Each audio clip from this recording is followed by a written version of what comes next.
ഇന്നത്തെ കാലഘട്ടത്തിൽ ഏറ്റവും ചർച്ച ചെയ്യപ്പെടുന്ന ഒരു വിഷയമാണ് ദൈവത്തിനുള്ളത് ദൈവത്തിനും സീസറിനുള്ളത് സീസറിനും കൊടുക്കണോ എന്നുള്ളൊരു ചിന്ത.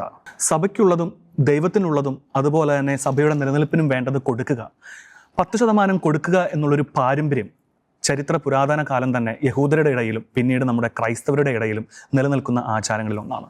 എന്നാൽ ഇന്നത്തെ കാലഘട്ടത്തിൽ ഈ ഒരു ചിന്താധാരയ്ക്ക് പലപ്പോഴും വിള്ളൽ വന്നിട്ടുണ്ട്, പലപ്പോഴും സംശയദൃഷ്ടിയോടെ ആളുകൾ കണ്ടിട്ടുണ്ട്, പലപ്പോഴും ആശയക്കുഴപ്പമുണ്ടാകുന്നൊരു കാര്യമാണ്. ദശാംശവും നേർച്ചയും ഇതിൻ്റെ ബൈബിൾ പഠനങ്ങൾ എന്തൊക്കെയാണ്, കത്തോലിക്ക സഭ എന്ന് നമ്മളെ പഠിപ്പിക്കുന്നു, ഇതൊക്കെയാണ് ഇന്നത്തെ സത്യവിശ്വാസത്തിൽ ചർച്ച ചെയ്യുന്നത്. എന്നോടൊപ്പം ഉള്ളത് ജോർജി. നമുക്കറിയാവുന്നതുപോലെ ഇന്ന് കാലഘട്ടത്തിൽ മനുഷ്യ സമൂഹം കൂടുതൽ വിദ്യാഭ്യാസ സമ്പന്നരായിക്കൊണ്ടിരിക്കുന്നു, അതുപോലെ തന്നെ സാമ്പത്തിക രീതിയിലും മനുഷ്യൻ സമ്പന്നനായിക്കൊണ്ടിരിക്കുന്നു. ഒരു സമയത്ത് വളരെ ദരിദ്രരായി കിടന്ന ആളുകൾ സമ്പന്നരായപ്പോൾ പലപ്പോഴും അത് ലുബ്ധിലേക്ക് നയിച്ചിട്ടുണ്ടോ എന്ന് നമ്മൾ ചിന്തിക്കേണ്ടതുണ്ട്. അപ്പോൾ പലപ്പോഴും അത് സഭയ്ക്ക് കൊടുക്കേണ്ട കാര്യങ്ങൾ, നേർച്ച കൊടുക്കേണ്ട കാര്യങ്ങൾ, അല്ലെങ്കിൽ നമുക്കറിയാം മറ്റുള്ളവരെ സഹായിക്കേണ്ട കാര്യങ്ങളിലൊക്കെ വീഴ്ച വരുത്തുന്നുണ്ടോ, അതിൽ ഒരുപക്ഷെ വീഴ്ച വരുത്തിയിട്ടും ഒരു പക്ഷേ അതിനെ ന്യായീകരിക്കുന്നുണ്ടോ എന്നൊരു ചിന്തിക്കേണ്ടിയില്ലേ. അതോടൊപ്പം കൂട്ടിച്ചേർത്താനുള്ളൊരു കാര്യമാണ്, എന്തുകൊണ്ടാണ് ഇന്നത്തെ ഒരു സമൂഹത്തിൽ കൂടുതലും ഈ ദശാംശം കൊടുക്കുന്ന ഒരു കാര്യത്തിൽ ആശയക്കുഴപ്പം കൂടി വന്നിരിക്കുന്നത്? തീർച്ചയായിട്ടും ജോൺ, വളരെ കാലിക പ്രസക്തിയേറിയിട്ടുള്ള ഒരു സബ്ജക്റ്റ് തന്നെയാണ് നമ്മൾ ഇന്നത്തെ സത്യവിശ്വാസത്തിൽ എടുക്കുന്നത്. ദശാംശം, ഒപ്പം തന്നെ നമ്മളുടെ ഈ നേർച്ച പണം എന്നൊക്കെ പറയുന്ന ആ ഒരു കാര്യങ്ങൾ. പലപ്പോഴും ആളുകളുടെ ഇടയിലുള്ളൊരു തെറ്റിദ്ധാരണ എന്ന് പറയുന്നത് ഈ ദശാംശം കൊടുക്കുന്നു, അല്ലെങ്കിൽ സഭയ്ക്ക് കൊടുക്കുന്നു, അല്ലെങ്കിൽ നേർച്ച കൊടുക്കുന്നു, അതേതെങ്കിലും ഒരു സംവിധാനങ്ങളുടെ നിലനിൽപ്പ്, അല്ലെങ്കിൽ ഏതെങ്കിലും ഒരു വ്യക്തികൾക്ക് കൊടുക്കുന്നു, ഏതെങ്കിലും ഒരു വ്യക്തികൾക്ക് അല്ലെങ്കിൽ നേതൃത്വത്തിന് കൊടുക്കുന്നു, അവരുടെ നിലനിൽപ്പിന് വേണ്ടിയിട്ടാണ് ഇത് കൊടുക്കുന്നത് എന്നൊരു തെറ്റിദ്ധാരണ പലരുടെ ഇടയിലും രൂഢമൂലമാണ് എന്നത് ഇന്നത്തെ കാലഘട്ടത്തിൻ്റെ ഒരു യാഥാർത്ഥ്യം തന്നെയാണ്. അതിനാൽ തന്നെയാണ് ഈ നേർച്ചപ്പണമൊക്കെ ആയിട്ട് ബന്ധപ്പെട്ട് പല വിവാദങ്ങളും ഒക്കെ ഉയർന്നുകൊണ്ടിരിക്കുന്നത്. എനിക്ക് തോന്നുന്നു ഈ ഒരു വിഷയം, ഈ പഴയ നിയമ പശ്ചാത്തലം, അതിനുശേഷം പുതിയ നിയമം, പിന്നീട് സഭയുടെ പഠനങ്ങൾ എന്തൊക്കെയാണ് ഈ ദശാംശത്തെക്കുറിച്ച് പറയുന്നത് എന്ന് നമുക്കൊന്ന് പരിശോധിക്കാമെന്ന് എനിക്ക് തോന്നുന്നു, വേഗത്തിലൊന്ന് പരിശോധിക്കാമെന്ന് എനിക്ക് തോന്നുന്നു. ഈ പഴയ നിയമ പശ്ചാത്തലത്തിലേക്ക് വന്നു കഴിയുമ്പോൾ അത് പുതിയ നിയമ സാഹചര്യങ്ങളുമായിട്ട് നമ്മളൊന്ന് താരതമ്യം ചെയ്യുമ്പോൾ ഒറ്റ വാക്കിൽ നമുക്ക് പറയാൻ സാധിക്കുന്നത്, പഴയ നിയമത്തിൽ ഈ ദശാംശം എന്ന് പറയുന്നത് ഒരു നിർബന്ധത്തിൻ്റെ പുറത്ത്, അല്ലെങ്കിൽ അതൊരു നിയമത്തിൻ്റെ അടിസ്ഥാനത്തിൽ ജനങ്ങളുടെ ഇടയിൽ, പ്രത്യേകിച്ച് യഹൂദരുടെ ഇടയിൽ നടപ്പാക്കിയിട്ടുള്ള ഒരു കാര്യം തന്നെയായിരുന്നു ദശാംശം എന്ന് പറയുന്നത്. എന്നാൽ പുതിയ നിയമത്തിലേക്ക് നമ്മൾ വന്നു കഴിയുമ്പോൾ, നമ്മൾ അതിൻ്റെ ആഴത്തിലേക്ക് വന്നു കഴിയുമ്പോൾ നമുക്ക് കൃത്യമായിട്ട് മനസ്സിലാക്കാൻ സാധിക്കും, ഒരു സ്നേഹത്തെ പ്രതി, കർത്താവിനോടുള്ള സ്നേഹത്തെ പ്രതി, ദൈവ സ്നേഹത്തെ പ്രതി നൽകുന്ന ഒരു കൺസെപ്റ്റാണ്, ഒരു കാര്യമാണ് ഈ ദശാംശം അല്ലെങ്കിൽ നേർച്ചപ്പണം എന്ന് പറയുന്നത്. നമുക്ക് പഴയ നിയമത്തിൽ ദശാംശത്തെക്കുറിച്ച് എന്തൊക്കെയാണ് പറഞ്ഞിരിക്കുന്നത് വളരെ പെട്ടെന്ന് നമുക്കൊന്ന് ചിന്തിക്കാമെന്ന് എനിക്ക് തോന്നുന്നു. ഈ ദശാംശം എന്നത് ഈ പഴയ നിയമത്തിലേക്ക് നമ്മൾ വന്നു കഴിയുമ്പോൾ അന്നത്തെ കാലഘട്ടത്തിൻ്റെ ഈ വിളവിൻ്റെയും ഈ വരുമാനത്തിൻ്റെ ഒരു 10% എന്നൊരു കൺസെപ്റ്റായിരുന്നു അന്ന് പഴയ നിയമ കാലഘട്ടത്തിലെ യഹൂദരുടെ ഇടയിലുണ്ടായിരുന്നത്. ഇപ്പോൾ മോശയ്ക്ക് ദൈവം നിയമങ്ങൾ നൽകുന്നതിന് മുമ്പ് തന്നെ നമുക്ക് അബ്രാഹത്തിൻ്റെ ജീവിതത്തിലേക്ക് വന്നു കഴിയുമ്പോൾ അവിടെയും ഈ ദശാംശത്തിൻ്റെ കാര്യം പറയുന്നുണ്ട്. അതായത് ഉൽപ്പത്തി പുസ്തകം 14-ാം അധ്യായം 20-ാം തിരുവചനം, അബ്രാഹാം എല്ലാത്തിൻ്റെയും 10% അവന് നൽകി, അതായത് കർത്താവിന് നൽകി എന്ന് ഉൽപ്പത്തി പുസ്തകത്തിൽ പറയുന്നുണ്ട്. അതിനുശേഷമാണ് മോശയ്ക്ക് നിയമങ്ങളൊക്കെ നൽകപ്പെടുന്നത്. അതായത് അബ്രാഹാം പുരോഹിതനും രാജാവുമായിട്ടുള്ള മെൽക്കിസദേക്കിന് 10% നൽകി എന്നാണ് പറയുന്നത്. ഇനി നമുക്ക് ഉൽപ്പത്തിയുടെ പുസ്തകം 28-ാം അധ്യായം 22-ാം തിരുവചനം, യാക്കോബിൻ്റെ ഒരു പ്രതിജ്ഞയുണ്ട്, അങ്ങ് എനിക്ക് നൽകുന്ന എല്ലാറ്റിൻ്റെയും 10% ഞാൻ അങ്ങേക്ക് നൽകുമെന്ന് യാക്കോബ് സ്ലീഹ പറയുന്നു. അപ്പോൾ അബ്രാഹത്തിനെ സംബന്ധിച്ച് അത് പുരോഹിതർക്ക്, അല്ലെങ്കിൽ ഇന്നത്തെ ഒരു കാലഘട്ടത്തിൽ സഭാ നേതൃത്വത്തിൽ സഭയ്ക്ക് നൽകുന്ന ഒരു കൺസെപ്റ്റായിരുന്നു അബ്രാഹത്തെ സംബന്ധിച്ച് ഈ 10% എന്ന് പറയുന്നത്. ഇനി യാക്കോബിനെ സംബന്ധിച്ച് എന്താണ്? യാക്കോബിനെ സംബന്ധിച്ച് അങ്ങ് എനിക്ക് നൽകിയ എല്ലാറ്റിൻ്റെയും 10% ഞാൻ അങ്ങേക്ക് നൽകും. ഇവിടെ യാക്കോബിന് കർത്താവിനോടുണ്ടായിരുന്ന, ദൈവത്തിനോടുണ്ടായിരുന്ന ഒരു നന്ദിയുടെ ഒരു സൂചകമാണ് ഈ 10% അല്ലെങ്കിൽ ഒരു ദശാംശം എന്ന് പറയുന്നത്. ഇനി ലേവ്യരുടെ പുസ്തകത്തിലേക്ക് വന്നു കഴിയുമ്പോൾ 27-ാം അധ്യായം 30-ാം തിരുവചനം, ദേശത്തിലെ വിത്തിൻ്റെയോ വൃക്ഷഫലത്തിൻ്റെയോ 10% കർത്താവിന് ഉള്ളതാണ് എന്ന് പറയുന്നുണ്ട്. അപ്പോൾ ഇവിടെ നമുക്ക് അബ്രാഹത്തിൻ്റെ ലൈഫിൽ കണ്ടതുപോലെ അത് ദേവാലയത്തിന് നൽകുന്നു, അല്ലെങ്കിൽ ദേവാലയത്തിലെ ശുശ്രൂഷകൾക്ക് നൽകുന്നു എന്നൊരു കാര്യം നമുക്ക് ഇവിടെ കൃത്യമായിട്ട് മനസ്സിലാക്കാൻ സാധിക്കും. ഇനി നിയമാവർത്തന പുസ്തകത്തിലേക്ക് വന്നു കഴിയുമ്പോൾ 14-ാം അധ്യായം 28 മുതൽ 29 വരെയുള്ള തിരുവചനങ്ങൾ, അവിടെ നമ്മൾ വേറൊരു കൺസെപ്റ്റാണ് കാണുന്നത്. അവിടെ ലേവ്യനും പരദേശിയും അനാഥയും വിധവയും വന്ന് ഭക്ഷിച്ച് തൃപ്തരാകട്ടെ. അപ്പോൾ ഇവിടെ പാവപ്പെട്ടവരുടെ ഇടയിലേക്ക് കൂടി ഒരു കരുണയുടെ ഒരു മുഖം കൂടി ദശാംശത്തിന് നൽകുന്ന ഒരു ചിത്രം ഈ തിരുവചനത്തിലൂടെ നമുക്ക് നൽകാൻ സാധിക്കുന്നുണ്ട്. അപ്പോൾ നമ്മൾ ചുരുക്കത്തിൽ പറയുകയാണെങ്കിൽ അബ്രാഹത്തിൻ്റെ ലൈഫിലേക്ക് വന്നു കഴിയുമ്പോൾ മെൽക്കിസദേക്ക്, അന്നത്തെ പുരോഹിതനായിരുന്ന മെൽക്കിസദേക്കിന് 10% നൽകുന്നു. അപ്പോൾ അത് ദൈവത്തിന് അബ്രാഹാം സമർപ്പിക്കുന്ന ഒരു നന്ദിയുടെ ഒരു സൂചകമാണ്. ഇനി യാക്കോബിൻ്റെ ലൈഫിലേക്ക് വന്നു കഴിയുമ്പോൾ യാക്കോബും തൻ്റെ ജീവിതത്തിൽ കർത്താവ് ചൊരിഞ്ഞ നന്ദിയുടെ ഒരു സൂചകമായിട്ട്, അനുഗ്രഹങ്ങൾക്ക് നന്ദി പ്രകാശിപ്പിക്കുന്നതിൻ്റെ ഒരു അടയാളമായിട്ട് ദശാംശം നൽകുന്നു. ലേവ്യരുടെ പുസ്തകത്തിൽ ദേവാലയ ശുശ്രൂഷകൾക്ക് നൽകുന്നു. ഒപ്പം തന്നെ നിയമാവർത്തനത്തിലേക്ക് വന്നു കഴിയുമ്പോൾ അവിടെ ഒരു കരുണയുടെ മുഖം കൂടി നൽകുന്നു. ഇതെല്ലാം ഒരു നിയമത്തിൻ്റെ അടിസ്ഥാനത്തിലൊരു ചട്ടമായിട്ടാണ് പഴയ നിയമ കാലഘട്ടത്തിൽ യഹൂദരുടെ ഇടയിൽ നിലനിന്നത് എന്നതൊരു യാഥാർത്ഥ്യം തന്നെയാണ്. നമുക്ക് ദശാംശത്തെക്കുറിച്ച് കൂടുതൽ ചിന്തിക്കുമ്പോൾ ഏറ്റവും കൂടുതൽ പലരും കോട്ട് ചെയ്യുന്നൊരു തിരുവചനമാണ് മലാക്കി പുസ്തകം 3-ാം അധ്യായം 10-ാം തിരുവചനം. ദശാംശം മുഴുവൻ എൻ്റെ കലവറയിലേക്ക് കൊണ്ടുവരുവാൻ ഞാൻ ആകാശത്തിൻ്റെ ജാലകങ്ങൾ തുറന്ന് അനുഗ്രഹങ്ങൾ ചൊരിയുകയില്ലയോ എന്ന് എന്നെ പരീക്ഷിക്കുന്നു എന്നാണ് കർത്താവ് പറയുന്നത്. തീർച്ചയായിട്ടും ദശാംശം കൊടുത്തു കഴിയുമ്പോൾ നമ്മുടെ ലൈഫിലേക്ക് വരുന്ന ഒരു അനുഗ്രഹത്തിൻ്റെ സൂചനയാണ്. ഒപ്പം തന്നെ ആ കാലഘട്ടത്തിൽ ഇസ്രായേൽ ജനം ഈ ദശാംശം നൽകാതിരുന്നതുമായി ബന്ധപ്പെട്ടുള്ള ഒരു ചരിത്ര പശ്ചാത്തലം കൂടി വചനത്തിന് പിന്നിലുണ്ടെന്നതൊരു യാഥാർത്ഥ്യം തന്നെയാണ്. പക്ഷേ ഒരിക്കലും നമ്മൾ കർത്താവിനെ അല്ലെങ്കിൽ കർത്താവിൻ്റെ കയ്യിൽ നിന്ന് അനുഗ്രഹം മേടിക്കാനുള്ള സൂത്രവാക്യമായിട്ട്, നമ്മൾ നാടൻ ഭാഷയിൽ പറയുകയാണെങ്കിൽ കർത്താവിന് ഇങ്ങനെ എന്താണ് പറയുന്നത്, കൈക്കൂലി കൊടുത്ത് കർത്താവിൻ്റെ കയ്യിൽ നിന്ന് അനുഗ്രഹം മേടിക്കുന്ന സൂത്രവാക്യമായിട്ട് ഒരിക്കലും നമ്മൾ ദശാംശത്തെ അങ്ങനെയാണ് ഇപ്പോഴത്തെ ഒരു പലപ്പോഴും അങ്ങനെ ഒരു തെറ്റിദ്ധാരണ വരുന്നുണ്ട്. ഒരു തെറ്റിദ്ധാരണ അങ്ങനത്തെ ഒരു ടീച്ചിങ്, സ്പിരിച്വൽ ടീച്ചിങ് പലയിടത്തും കേരളത്തിൽ അങ്ങോളം പലയിടത്തും കേൾക്കപ്പെടുന്നുണ്ട് എന്നുള്ളതൊരു ഇന്നത്തെ കാലത്തിന്റെ ഒരു പ്രസക്തമായ അതെ. അതൊരിക്കലും നമ്മൾ എന്താണ് പറയുക, ദശാംശം എന്ന് പറയുന്ന കർത്താവിൻ്റെ കയ്യിൽ നിന്ന് അനുഗ്രഹം മേടിക്കാനുള്ള സൂത്രവാക്യമായിട്ട് ഒരിക്കലും നമ്മൾ കാണരുത്. അതിനെക്കുറിച്ച് കൃത്യമായിട്ടുള്ളൊരു പിക്ചർ നമ്മൾ പിന്നീട് പുതിയ നിയമത്തിലേക്ക് വന്നു കഴിയുമ്പോൾ നമ്മുടെ കർത്താവ് തന്നെ കൃത്യമായിട്ടും പറയുന്നുണ്ട്. അതായത് മത്തായിയുടെ സുവിശേഷം 23-ാം അധ്യായം 23-ാം തിരുവചനം, നിങ്ങൾ തുളസി, ചതക്കുപ്പ, ജീരകം എന്നിവയുടെ ദശാംശം കൊടുക്കുന്നു, എന്നാൽ നിയമത്തിലെ പ്രധാന കാര്യങ്ങളായിട്ടുള്ള നീതി, കാരുണ്യം, വിശ്വസ്തത എന്നിവ അവഗണിക്കുന്നു. ഇപ്പോൾ ജോൺ പറഞ്ഞ ആ ഒരു പോയിന്റ് തന്നെയാണ്. നമ്മൾ ഒരു നിയമത്തിൻ്റെ പേരിൽ ദശാംശം കൊടുക്കുന്നു, പക്ഷേ ആ ദശാംശത്തിലൂടെ അർത്ഥമാക്കുന്ന പല കാര്യങ്ങളും നമ്മുടെ ലൈഫിൽ അല്ലെങ്കിൽ നമ്മുടെ ചെയ്തികളിൽ വരുന്നില്ല എന്ന ഒരു കാര്യം തന്നെയാണ് ഇവിടെ കർത്താവ് സൂചിപ്പിക്കുന്നത്. പലപ്പോഴും പലതിലും പറയും ഞാൻ ഒരു 10 മെഴുതിരി കത്തിച്ചാൽ മാതാവ് പ്രസാദിക്കുന്നു, അങ്ങനെയുള്ളൊരു ചിന്താ രീതി നമ്മുടെ ഇടയിൽ ഒരു സാധാരണ ഒരു വർഷങ്ങൾക്ക് മുമ്പുള്ളൊരു ചിന്താരീതി ആണെങ്കിലും ഇപ്പോഴും അങ്ങനത്തെ ഒരു ചിന്താരീതി ഉണ്ട് എന്നുള്ളതാണ് മറ്റൊരു കാര്യം എനിക്ക് എടുത്ത് പറയാനുള്ളത്. അതോടൊപ്പം കൂട്ടിച്ചേർക്കുന്ന മറ്റൊരു കാര്യമാണ് ഈ ദശാംശത്തെക്കുറിച്ച് പറയുമ്പോൾ ഈ നമുക്കൊരു ഇമാജിനറി സിറ്റുവേഷൻ എന്ന് പറയുമ്പോൾ ചിന്തിക്കുകയാണെങ്കിൽ ഏകദേശം ഒരു 4 അംഗം ഉള്ള കുടുംബം, ഒരു ഭാര്യയും ഭർത്താവും പിന്നെ 2 മക്കളും, മാസം ഒരു 35 രൂപ എന്നുള്ള കേരളത്തിൽ നിലവിൽ ഒരു 35 രൂപ ശമ്പളം കിട്ടുന്നു നോക്കുന്നു. അത്യാവശ്യം നല്ലൊരു മാന്യമായ ശമ്പളം എന്ന് പറയാൻ പറ്റില്ല, എങ്കിലും കുറവാണ്, 35 രൂപ ശമ്പളം കിട്ടുന്ന ഒരു കുടുംബം. അപ്പോൾ ആ കുടുംബത്തിന് 10% ദശാംശം കൊടുക്കണമെന്ന് പള്ളി അധികാരികളോ അല്ലെങ്കിൽ ഇങ്ങനെ രീതികളോ പറയുകയാണെങ്കിൽ 10% 3500 രൂപ ദശാംശം പോകുന്നു. അതോടൊപ്പം മറ്റ് കാര്യങ്ങൾ, കുട്ടികളെ ഫീസൊക്കെ വരുമ്പോൾ അവന് നീക്കിയിരിപ്പല്ല, കടം അങ്ങോട്ട് കയറി വരുന്നൊരവസ്ഥയിലേക്ക് വരും. ഇവിടെ എങ്ങനെയാണ് ദശാംശം എന്നുള്ള കാര്യം ആപ്ലിക്കബിൾ ആവുന്നത്? അത് ജോൺ പറഞ്ഞതിൻ്റെ കൃത്യമായിട്ടുള്ള ഉത്തരം വചനത്തിലും പറയുന്നുണ്ട്. ഞാൻ ആ വചനമാണ് കോട്ട് ചെയ്യാൻ ആഗ്രഹിക്കുന്നത്. മർക്കോസിൻ്റെ സുവിശേഷം 12-ാം അധ്യായം 44-ാം തിരുവചനം. അവിടെ വിധവയുടെ ഒരു കൊച്ച് കാണിക്ക, ആ ഒരു കാഴ്ച സമർപ്പണത്തെക്കുറിച്ച് കർത്താവ് പറയുന്നുണ്ട്. ബാക്കി ഉള്ളവരെല്ലാം ദേവാലയത്തിൽ അവരുടെ സമ്പത്തിൽ നിന്ന് 10% അല്ലെങ്കിൽ ഇത്ര ശതമാനമോ കൊടുത്തപ്പോൾ വിധവ അവിടെ കൊടുത്ത് തൻ്റെ സമ്പാദ്യം മുഴുവനുമാണ് അവിടെ കൊടുത്തത്.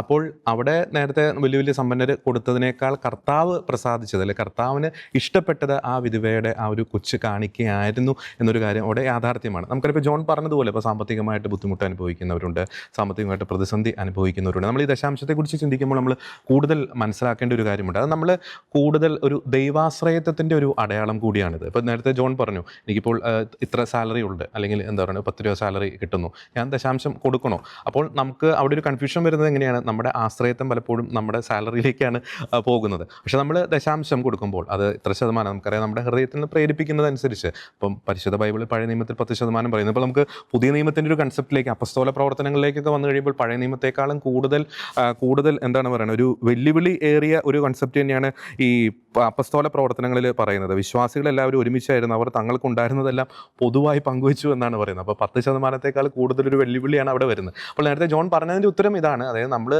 അവിടെ ഒരു ദശാംശം കൊടുക്കണോ വേണ്ടയോ, എനിക്ക് ഇത്രയും സാലറി ഉള്ളൂ, അല്ലെങ്കിൽ ഞാൻ സാമ്പത്തികമായ ബുദ്ധിമുട്ടിലാണ്, അങ്ങനെ ഒരു കൺഫ്യൂഷനിൽ നമ്മൾ നിൽക്കുമ്പോൾ അതിൻ്റെ പ്രധാനപ്പെട്ട കാര്യം എന്ന് പറയുന്നത് നമ്മുടെ ആശ്രയത്വം ഭൗതികതയിലേക്ക് അല്ലെങ്കിൽ നമ്മുടെ സമ്പത്തിലേക്ക്, നമുക്ക് ലഭിക്കുന്ന സാലറിയിലേക്ക് പോകുന്നു. നമ്മൾ അതിൻ്റെ ദശാംശം നമ്മുടെ കഴിവിനനുസരിച്ച് നമ്മൾ കൊടുത്തു കഴിയുമ്പോൾ നമ്മുടെ ഉള്ളിലുള്ള ദൈവാശ്രയത്വം, ഒപ്പം നമുക്ക് 10 രൂപ ആയിക്കോട്ടെ സാലറി കിട്ടുന്നു, അല്ലെങ്കിൽ 20 രൂപ ആയിക്കോട്ടെ 15 രൂപ ആയിക്കോട്ടെ സാലറി കിട്ടുന്നു. എനിക്കത് തന്ന കർത്താവ് എല്ലാത്തിൻ്റെയും ഉടയവൻ. ഇപ്പോൾ പലരും ചോദിക്കാറുണ്ട്, കർത്താവ് ഇത്ര വലിയ സമ്പന്നനാണ്, എല്ലാ സമ്പത്തിൻ്റെയും ഉടയവനാണ്, നമ്മുടെ ഒരു 10% കിട്ടിയിട്ട് വേണോ കർത്താവിന് ജീവിക്കാൻ എന്നൊരു ചോദ്യം അവിടെ പ്രസക്തമാണ്. അത് കർത്താവിന് നമ്മുടെ സമ്പത്ത് കിട്ടിയില്ലെങ്കിൽ കർത്താവിന് ജീവിക്കാം. പക്ഷേ നമ്മുടെ ഉള്ളിലുള്ള ഈശോയോടുള്ള സ്നേഹത്തിൻ്റെ ഒരു പ്രകാശനം, കർത്താവ് നമ്മുടെ ജീവിതത്തിൽ ചൊരിഞ്ഞിട്ടുള്ള ചെറുതും വലുതുമായിട്ടുള്ള സാമ്പത്തിക മേഖലയായിക്കോട്ടെ, അല്ലെങ്കിൽ ഭൗതിക മേഖലയായിക്കോട്ടെ, നമ്മുടെ ആരോഗ്യ മേഖലയായിക്കോട്ടെ, നമ്മുടെ കരിയർ ആയിക്കോട്ടെ, എന്ത് തന്നെയായിക്കോട്ടെ, അതിനോട് നമ്മൾ പ്രകാശിപ്പിക്കുന്ന ഒരു നന്ദിയുടെ ഒരു ബാഹ്യമായിട്ടുള്ള പ്രകടനത്തിൻ്റെ അടയാളമാണ് ഈ ദശാംശം എന്ന് പറയുന്നത്. ഒപ്പം തന്നെ നമുക്ക് കർത്താവിനോടുള്ള, നമുക്ക് ദൈവത്തിലോടുള്ള നമ്മുടെ ആശ്രയത്വം സമ്പത്തിലല്ല, നമ്മുടെ ആശ്രയത്വം ഈ ലോകത്തിൻ്റെ കാര്യങ്ങളിലല്ല, നമ്മുടെ ആശ്രയത്വം ഭൗതികമായിട്ടുള്ള നമ്മുടെ സമ്പത്തിലല്ല, നമ്മുടെ ആശ്രയത്വം കർത്താവിലാണ്. അതിൻ്റെ ഒരു സൂചനയാണ്, അല്ലെങ്കിൽ അതിൻ്റെ ഒരു പ്രതിഫലനമാണ്, ഒരു പ്രകടനമാണ് ഈ ദശാംശം കൊടുക്കുന്ന ഒരു കാര്യം എന്നൊരു ചിന്തയാണ് എനിക്ക് പങ്കുവയ്ക്കാനുള്ളത്. ഒപ്പം തന്നെ പുതിയ നിയമത്തിൽ ചില വചനങ്ങൾ കൂടി നമുക്ക് ഒന്ന് ചിന്തിക്കാമെന്ന് എനിക്ക് തോന്നുന്നു. പുതിയ നിയമത്തിൽ ശരിക്കും ഒരു പ്രധാന തത്വം എന്ന് പറയുന്നത് ഒരു നിർബന്ധത്തിൻ്റെ പുറത്തല്ല. നമ്മൾ നേരത്തെ പഴയ നിയമത്തിൽ നമ്മൾ കണ്ടു, പല പുസ്തകങ്ങളിലൂടെ നമ്മൾ കടന്നുപോയി, പല വചനങ്ങളിലൂടെയും കടന്നുപോയി, അവിടെ ഒരു നിർബന്ധത്തിൻ്റെ പുറത്തായിരുന്നു. പക്ഷേ ഇവിടെ എന്ന് പറയുന്നത് ഒരു സ്വതന്ത്രമായിട്ടുള്ള ഉദാരത. ഞാൻ നേരത്തെ പറഞ്ഞതുപോലെ ദൈവസ്നേഹത്തിൽ അടിസ്ഥാനപ്പെടുത്തിയുള്ള ഒരു സ്വതന്ത്രമായിട്ടുള്ള ഉദാരതയാണ് ഈ പുതിയ നിയമത്തിൽ ദശാംശം അല്ലെങ്കിൽ ഈ നേർച്ചപ്പണം എന്ന ഒരു കൺസെപ്റ്റിൻ്റെ പിന്നിൽ, അല്ലെങ്കിൽ പുതിയ നിയമത്തിൽ പങ്കുവച്ചിരിക്കുന്ന വചനത്തിൻ്റെ അടിസ്ഥാനത്തിൽ നമുക്ക് മനസ്സിലാക്കാൻ സാധിക്കുന്നത്.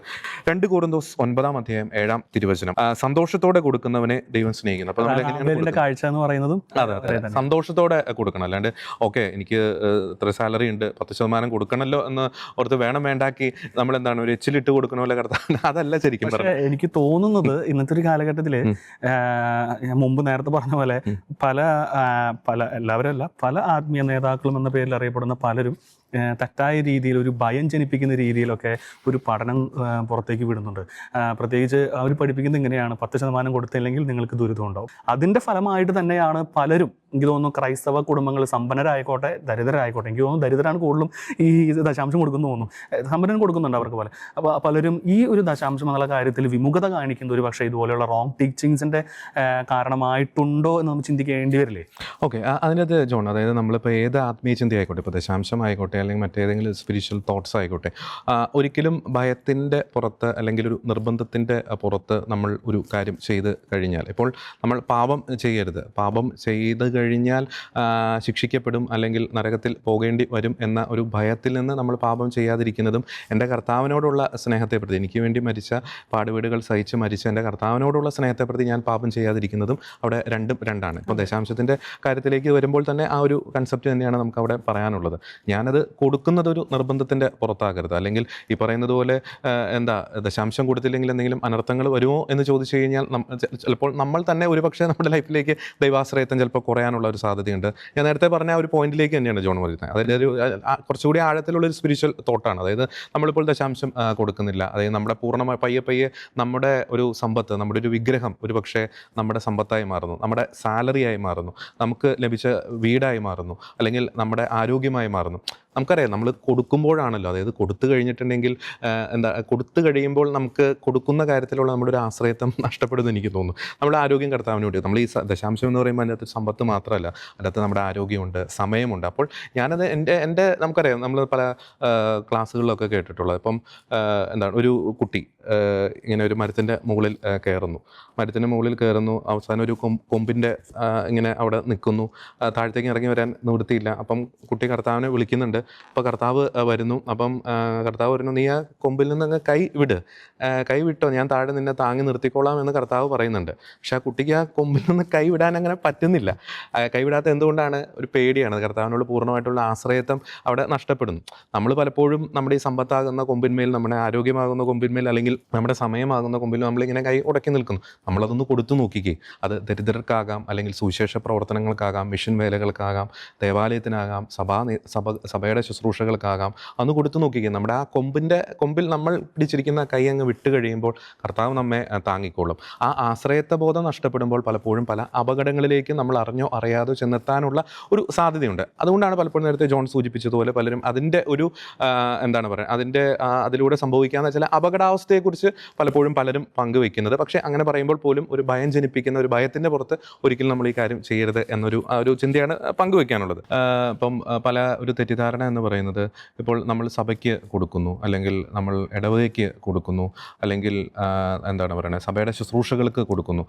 പലരുടെ ഒരു തെറ്റിദ്ധാരണ എന്ന് പറയുന്നത്, ഇത് അച്ഛന് പുട്ടടിക്കാൻ വേണ്ടി, അല്ലെങ്കിൽ സഭാ നേതൃത്വത്തിന് പുട്ടടിക്കാൻ വേണ്ടിയിട്ട്, അവരുടെ ദൈനംദിന കാര്യങ്ങൾക്ക് വേണ്ടിയിട്ട്, അല്ലെങ്കിൽ അവർക്ക് എന്താണ് പറയുന്നത്, ആരോപണങ്ങളാണ്, അല്ലെങ്കിൽ വ്യാജ ആരോപണങ്ങളാണ്, ഇങ്ങനെ എന്താണ് ആർഭാട ജീവിതം നയിക്കാൻ വേണ്ടിയിട്ട് അവർ ആശ്രയിക്കുന്നത് വിശ്വാസികളുടെ നേർച്ചപ്പണത്തിനെയാണ്, അല്ലെങ്കിൽ അത്തരത്തിലുള്ള ദശാംശത്തെയാണ് എന്നൊരു മിഥ്യാധാരണ പലപ്പോഴും ഇടാറുണ്ട്. ഈ നേർച്ചപ്പണം എന്ന് പറയുന്നത് നമ്മൾ ചിന്തിക്കുക, നമ്മൾ ഇടവകയ്ക്ക് കൊടുക്കുമ്പോൾ അത് കർത്താവിനാണ് കൊടുക്കുന്നത്, അല്ലാതെ നമ്മളൊരു വ്യക്തിയെ നോക്കിയല്ല. ഇപ്പോൾ ഒരു വ്യക്തിക്ക് ഒരു ഇടവകയിൽ അച്ഛനുമായിട്ട് എന്തെങ്കിലും ഒരു പ്രശ്നം ഉണ്ടാകും, നാളെ മുതൽ ഞാൻ പള്ളിയിൽ ദശാംശം കൊടുക്കുന്നില്ല, അല്ലെങ്കിൽ നേർച്ച ഇടുന്നില്ല, സ്തോത്രക്കാഴ്ച സമർപ്പിക്കുന്നില്ല, അതിൻ്റെ പേരിൽ സഭയ്ക്കോ അല്ലെങ്കിൽ ഇടവകയ്ക്കോ അല്ലെങ്കിൽ സഭാ സംവിധാനത്തിനോ ഒരു കാലഘട്ടത്തിലും ഒരു തരത്തിലുള്ള നാശം സംഭവിക്കില്ല എന്നതാണ് യാഥാർത്ഥ്യം. കാരണം പത്രോസാകുന്ന പാറമേൽ പണിതുയർത്തപ്പെട്ടതാണ് സഭ എന്ന് പറയുന്നത്. നരക കവാടങ്ങൾ അതിനെതിരെ പ്രബലപ്പെടുകയില്ല, അത് ഏത് തരത്തിലുള്ള കൊടുങ്കാറ്റ് ആഞ്ഞടിച്ചാലും. പക്ഷേ നമ്മളെപ്പോഴും കൊടുക്കേണ്ടത്, ഞാൻ ആ പോയിന്റിലേക്കാണ് വരുന്നത്, നമ്മൾ സഭയ്ക്ക് കൊടുക്കുമ്പോൾ, നമ്മൾ ഇടവകയ്ക്ക് കൊടുക്കുമ്പോൾ, സഭാ ശുശ്രൂഷകൾക്ക് നമ്മൾ കർത്താവിനാണ് കൊടുക്കുന്നത്. ഇനി അത് കൊടുക്കുന്ന, നമുക്കറിയാം ലോകത്തിൻ്റെതായിട്ടുള്ള സംവിധാനം നമുക്ക് ദൈവത്തിന് നേരിട്ട് കൊടുക്കാൻ പറ്റത്തില്ല. ലോകത്തിൻ്റെതായിട്ടുള്ള വ്യക്തികൾ അതിന് ഉത്തരവാദിത്തപ്പെട്ടവരായിരിക്കും അത് ഹാൻഡിൽ ചെയ്യുന്നത്. അവരുടെ ഭാഗത്ത് നിന്ന് എന്തെങ്കിലും വീഴ്ച ഉണ്ടായിക്കഴിഞ്ഞാൽ അത് കർത്താവ് നോക്കിക്കോളും. നമ്മൾ ചെയ്യാനുള്ള, നമ്മുടെ ലൈഫിൽ നമ്മൾ ചെയ്യാനുള്ള നമ്മുടെ ഉത്തരവാദിത്തം സ്നേഹത്തെ പ്രതി, നിർബന്ധത്തിൻ്റെ പുറത്തല്ലാതെ ഉദാര മനസ്കതയോടെ നമ്മുടെ കഴിവിനനുസരിച്ച് കൃത്യമായിട്ടും കൊടുത്തു കഴിയുമ്പോൾ ആ കൃത്യമായിട്ടുള്ള അനുഗ്രഹങ്ങളും അല്ലെങ്കിൽ ദൈവത്തിൻ്റെ ആ ഒരു കൃപാകടാക്ഷവും നമുക്കാണ് ലഭിക്കുന്നത്. അല്ലെ, ഏതെങ്കിലും ഒരു വ്യക്തിയോടുള്ള ഒരു ഈർഷ്യയെ പ്രതി, അല്ലെങ്കിൽ സഭാ നേതൃത്വത്തോടുള്ള എന്തെങ്കിലും എതിർപ്പിനെ പ്രതി ഒരു നേർച്ചപ്പണം അല്ലെങ്കിൽ ദശാംശം നമ്മൾ നൽകാതിരുന്നു കഴിഞ്ഞാൽ അതിൻ്റെ നഷ്ടം എന്ന് പറയുന്നത് സഭാ നേതൃത്വത്തിനല്ല, അത് നഷ്ടം എന്ന് പറയുന്നത് വിശ്വാസികൾക്കായിരിക്കും എന്നത് ഒരു യാഥാർത്ഥ്യമായിട്ടുള്ളത്. ഇവിടെ പലപ്പോഴും കൺഫ്യൂഷൻ ഉണ്ടാകുന്ന ആളുകൾ, തെറ്റിദ്ധാരണ അല്ലെങ്കിൽ ആശയക്കുഴപ്പമുണ്ടാകുന്ന ഒരു കാര്യമാണ് ഈ ദശാംശം എന്ന് പറയുന്നത്. ഈ ഇടവക ദേവാലയത്തിന് വേണ്ടി മാത്രമുള്ളതാണോ? അതുപോലെ ഈ പല ശുശ്രൂഷകളുണ്ട്, ധ്യാന കേന്ദ്രങ്ങൾ നടത്തുന്നുണ്ട്, അതുപോലെ തന്നെ മറ്റു പല ആതുര സേവനങ്ങൾ നടത്തുന്നുണ്ട്, അല്ലെങ്കിൽ നമ്മുടെ തൊട്ടടുത്ത് നിൽക്കുന്ന പാവപ്പെട്ടവരുണ്ട്, അയൽക്കാരായിട്ടുള്ള പാവപ്പെട്ട ആൾക്കാരുണ്ട്, അത് കഷ്ടിച്ച് മുഷ്ടി ജീവിക്കുന്ന ആൾക്കാർ. ഇത് ക്രൈസ്തവരായിക്കോട്ടെ, തീർച്ചയായിട്ടും നമ്മുടെ സമുദായങ്ങൾക്ക് പ്രത്യേക പരിഗണന നമ്മൾ തന്നെ കൊടുക്കണമല്ലോ, അത് വേറെ ആരും കൊടുക്കാനില്ല. അത് കഴിഞ്ഞിട്ട് മറ്റു സമുദായങ്ങളുണ്ടെങ്കിൽ തീർച്ചയായിട്ടും അവർക്ക് കൊടുക്കാനുള്ളതാണ്. അപ്പോൾ അത് ഈ ദശാംശമുള്ളത് ഇങ്ങനെ ഇടവക ദേവാലയത്തിന് വേണ്ടി മാത്രമുള്ളത് സ്വരൂപിച്ചു കൂട്ടി ഇരിക്കുന്നതാണോ, അതോ ഇങ്ങനെ പല നമുക്ക് ഇഷ്ടമുള്ള രീതിയിൽ എന്ന് വെച്ച് കഴിഞ്ഞാൽ ആവശ്യാർഹമായിട്ടുള്ള ആൾക്കാർക്ക് കൊടുക്കുന്നതാണോ, എന്താണത് ശരിക്കും? അതിൽ സഭയുടെ പഠനം എന്താണ് പറയുന്നത് നമുക്ക് നോക്കാം. ഇപ്പോൾ കത്തോലിക്ക സഭ അല്ലെങ്കിൽ CCC അല്ലെങ്കിൽ മതബോധന ഗ്രന്ഥം അതൊക്കെ എടുത്ത് നമ്മൾ നോക്കിക്കഴിയുമ്പോൾ ഈ 10% എന്ന് പറയുന്നത്, അല്ലെങ്കിൽ ഒരു നിർബന്ധത്തിൻ്റെ ഒരു കൽപ്പന എന്ന രീതിയിൽ നമുക്ക് ഒരിടത്തും 10% എന്നൊരു എന്താണ് സൂത്രവാക്യം ഒരിടത്തും നമുക്ക് കാണാൻ സാധിക്കില്ല. പുതിയ നിയമത്തിലേക്ക് വന്നു കഴിയുമ്പോൾ, അല്ലെങ്കിൽ സഭ പഠനങ്ങളിലേക്ക് വന്നു കഴിയുമ്പോൾ, ഇപ്പോൾ കത്തോലിക്ക സഭയുടെ മതബോധന ഗ്രന്ഥം 2043 എന്താണ് പറയുന്നത് നമുക്ക് നോക്കാം. വിശ്വാസികൾ അവരുടെ കഴിവിനനുസരിച്ച് സഭയുടെ ഭൗതിക ആവശ്യങ്ങൾ നിറവേറ്റാൻ സഹായിക്കണം. വിശ്വാസികൾ അവരുടെ കഴിവിനനുസരിച്ച് സഭയുടെ ഭൗതിക ആവശ്യങ്ങൾ നിറവേറ്റാൻ സഹായിക്കണം. അപ്പോൾ ഇത് സൂചിപ്പിക്കുന്നത് എന്താണ്? ദേവാലയത്തിൻ്റെ പ്രവർത്തനങ്ങൾക്ക് സഹായം നൽകുക. നമുക്കറിയാം, ഇതിനകത്ത് വേറൊരു കാര്യം കൂടി ഉണ്ട് ജോൺ, അതുകൂടി പരാമർശിക്കാമെന്ന് എനിക്ക് തോന്നുന്നു. നമ്മൾ ദേവാലയത്തിൽ അനുദിനം നമ്മൾ പരിശുദ്ധ കുർബാനയിൽ പങ്കെടുക്കുന്നു, കുദാശകളുടെ അനുഭവം സ്വീകരിക്കുന്നു, അല്ലെങ്കിൽ ആത്മീയമായിട്ടുള്ള അനുഭവങ്ങൾ നമ്മുടെ ജീവിതത്തിലേക്ക് നമ്മൾ സ്വാംശീകരിക്കുന്നു. നമുക്കറിയാം, എന്തിനും നമ്മൾ എന്തെങ്കിലും കൊടുത്തെങ്കിൽ മാത്രമാണ് നമുക്കതിനൊരു വിലയുണ്ടാവത്തുള്ളൂ. മനസ്സിലായില്ലേ? നമുക്ക് ഫ്രീ ആയിട്ട് ഒരു സാധനം കടയിൽ നിന്ന് കിട്ടിക്കഴിഞ്ഞാൽ, കുറേ ആഴ്ചകളായിട്ട് മാസങ്ങളായിട്ട് ഒരു സാധനം ഫ്രീ ആയിട്ട് കടയിൽ നിന്ന് കിട്ടിക്കഴിഞ്ഞാൽ നമുക്ക് അതിനോട് അത്ര വലിയ വിലയോ മിച്ചമൊന്നും ഉണ്ടാവത്തില്ല.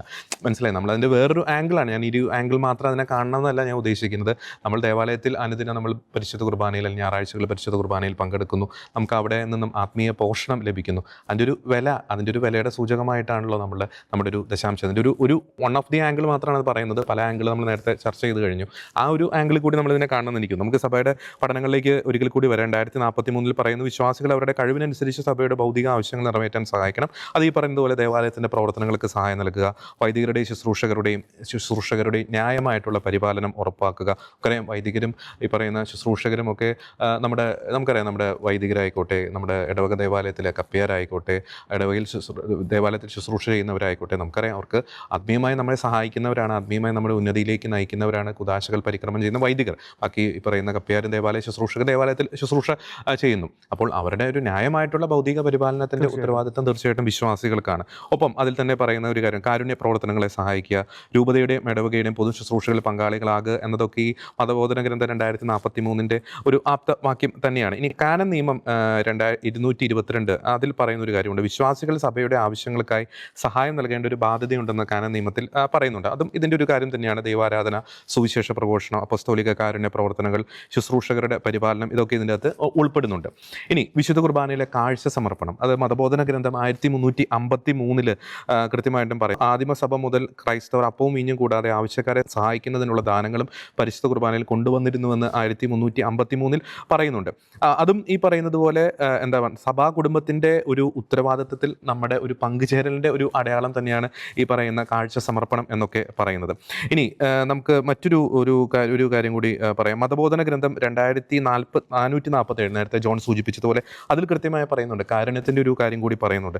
കാരുണ്യത്തിൻ്റെ ശാരീരികവും ആത്മീയവുമായിട്ടുള്ള പ്രവർത്തികൾ എടുത്തു പറയുന്നുണ്ട്. വിശക്കുന്നവന് ഭക്ഷണം, ഭവനരഹിതന് അഭയം, നഗ്നന് വസ്ത്രം, രോഗികൾക്കും തടവുകാരനെ സന്ദർശിക്കൽ തുടങ്ങിയവ നമ്മുടെ ഉത്തരവാദിത്തമാണ് എന്ന് പറയുന്നത്. ഇപ്പോൾ ദശാംശത്തിൻ്റെ മറ്റൊരു മുഖം കൂടിയാണ് കത്തോലിക്ക സഭ ഇതിൻ്റെ അകത്ത് എടുത്ത് പറയുന്നത്. അപ്പോൾ നേരത്തെ ജോൺ സൂചിപ്പിച്ചതുപോലെ ഈ കാരുണ്യ പ്രവർത്തനങ്ങളുടെ ഒരു മുഖം കൂടി ഇതിൻ്റെ അകത്ത് പറയുന്നത്. അപ്പോൾ ജോൺ ചോദിച്ച ചോദ്യത്തിനുള്ള ഉത്തരം ഇതാണ്. ദശാംശത്തിലൂടെ നമുക്ക് കാരുണ്യ പ്രവർത്തനങ്ങൾക്ക്, ദരിദ്രർക്ക്, പാവപ്പെട്ടവർക്ക്, രോഗികൾക്ക് സഹായം നൽകാം, ദേവാലയ ശുശ്രൂഷകൾക്ക് സഹായം നൽകാം, സുവിശേഷ പ്രവർത്തനങ്ങൾക്ക് സഹായം നൽകാം, സഭയ്ക്ക് സഹായം നൽകാം, സഭയുടെ ഭൗതികമായിട്ടുള്ള പരിപാലനത്തിന് സഹായം നൽകാം.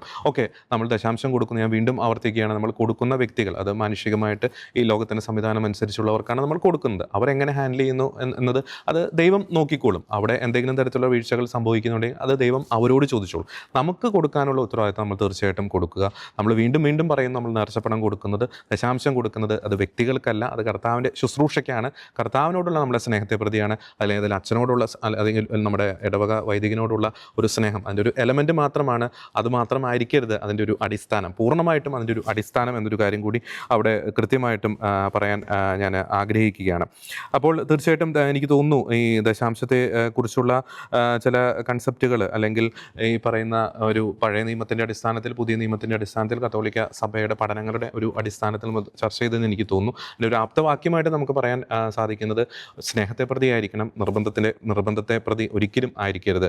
കൊടുക്കുമ്പോൾ നമ്മൾ മനുഷ്യരെ നോക്കിയായിരിക്കരുത് നമ്മൾ കൊടുക്കേണ്ടത്, നമ്മൾ കർത്താവിനെ നോക്കിയായിരിക്കണം കൊടുക്കേണ്ടത്. നമ്മളൊരു കാര്യം കൊടുക്കുമ്പോൾ, നമ്മുടെ സമ്പത്തിന് നമ്മളൊരു കാര്യം കൊടുക്കുമ്പോൾ, നമ്മുടെ ആരോഗ്യം കർത്താവിന് വേണ്ടി മാറ്റിവെക്കുമ്പോൾ, നമ്മുടെ സമയം കർത്താവിന് വേണ്ടി മാറ്റിവെക്കുമ്പോൾ, ഭൗതികമായിട്ടുള്ള സാഹചര്യങ്ങൾ കർത്താവിന് വേണ്ടി മാറ്റിവെക്കുമ്പോൾ അതിൻ്റെ 2 എലമെൻ്റ് അതിൻ്റെ അകത്തുണ്ട്. ഒന്ന്, നമ്മുടെ ആശ്രയത്വം, അതിലല്ല, നമ്മുടെ ആശ്രയത്വം പൂർണ്ണമായിട്ടും കർത്താവിലാണ്. രണ്ടാമത്തെ പ്രധാനപ്പെട്ട പോയിന്റ് എന്ന് പറയുന്നത് ഇതൊക്കെ തന്നത് കർത്താവാണ്, ഒന്നും എൻ്റെ കഴിവല്ല കർത്താവെ എന്നതിൻ്റെ ഒരു ഭൗതികമായിട്ടുള്ള ഒരു പ്രകടനമാണ് ഇത് എന്ന് പറയുന്നത്. നേരത്തെ ജോൺ സൂചിപ്പിച്ചൊരു കാര്യം, ഇത് കൊടുത്തില്ലെങ്കിൽ അനർത്ഥം സംഭവിക്കുമോ എന്ന് ചോദിച്ചു കഴിഞ്ഞാൽ, നമ്മൾ മനഃപൂർവ്വം അതിൽ വീഴ്ച വരുത്തി കഴിഞ്ഞാൽ ഈ പറയുന്ന പോലെ ഓട്ടോമാറ്റിക്കായിട്ട് പിന്നീട് സംഭവിക്കുന്നത് ദൈവാശ്രയത്വ ബോധം നഷ്ടപ്പെടും. ഇത്തരത്തിലുള്ള കാര്യങ്ങളിലേക്ക് പൂർണ്ണമായിട്ടും നമ്മുടെ ഒരു ആശ്രയത്വം വരും, അടിമത്തം വരും. ഇതെല്ലാം ദൈവിക ദാനമല്ല എന്നൊരു ചിന്ത, എൻ്റെ കഴിവുകൊണ്ട് നേടിയെടുത്തതാണ്, എൻ്റെ പ്രയത്നം കൊണ്ട് നേടിയെടുത്തതാണ്, പരിപൂർണമായിട്ടും എൻ്റെ കഴിവുകൊണ്ട്, എൻ്റെ ടാലൻറ്റ് കൊണ്ട് നേടിയെടുത്തതാണ് എന്ന ഒരു കപടമായിട്ടുള്ള ആത്മവിശ്വാസവും മിഥ്യാധാരണയും നമ്മുടെ മനസ്സിലേക്ക് വരും. അത് നമ്മെ അഹങ്കാരത്തിലേക്ക് നയിക്കും. അത് സ്വാഭാവികമായിട്ടും നമ്മളെ പല വീഴ്ചകളിലേക്കും കൊണ്ടുചെന്ന് എത്തിക്കാനുള്ള ഒരു സാധ്യതയുണ്ട്. അതിനാൽ തന്നെ ശിക്ഷയെ പേടിച്ചായിരിക്കരുത്, കർത്താവിനോടുള്ള സ്നേഹത്തെ പ്രതിയായിരിക്കണം, കർത്താവിനോടുള്ള ആശ്രയത്വത്തെ പ്രതിയായിരിക്കണം നമ്മൾ ഈ കാര്യങ്ങൾ ചെയ്യേണ്ടതെന്ന് പറഞ്ഞത്. 3 പോയിന്റ് കൂടി പറഞ്ഞ് നമുക്കൊന്ന് അവസാനിപ്പിക്കാമെന്ന് എനിക്ക് തോന്നുന്നു. നമ്മളൊരു ദശാംശത്തെ ഒരു നികുതിയായിട്ട് ഒരിക്കലും നമ്മൾ കാണരുത്. അതൊരു ടാക്സ് അല്ല, അത് നമ്മുടെ നന്ദിയുടെ അല്ലെങ്കിൽ കൃതജ്ഞതയുടെ, നേരത്തെ പറഞ്ഞതുപോലെ ഒരു ആത്മീയ പരിശീലനമാണ്. ഒപ്പം തന്നെ ഈ 10% നൽകിയോ എന്ന ഒരു ചോദ്യത്തിനല്ല അവിടെ ഒരു പ്രസക്തി. ഹൃദയത്തിൽ ദൈവത്തിന് എത്ര സ്ഥാനം നൽകി എന്ന ഒരു കാര്യത്തിനാണ് അവിടെ പ്രാധാന്യം. അതിൻ്റെ ഒരു ബഹുസ്ഫുരണമാണ് 10% ആയിക്കോട്ടെ, 20% ആയിക്കോട്ടെ, 30% ആയിക്കോട്ടെ, മുഴുവൻ കർത്താവിന് കൊടുക്കാൻ പറ്റുമെങ്കിൽ അങ്ങനെ ചെയ്യാൻ പറ്റുന്നവർക്ക് അങ്ങനെ തീർച്ചയായിട്ടും ചെയ്യാം.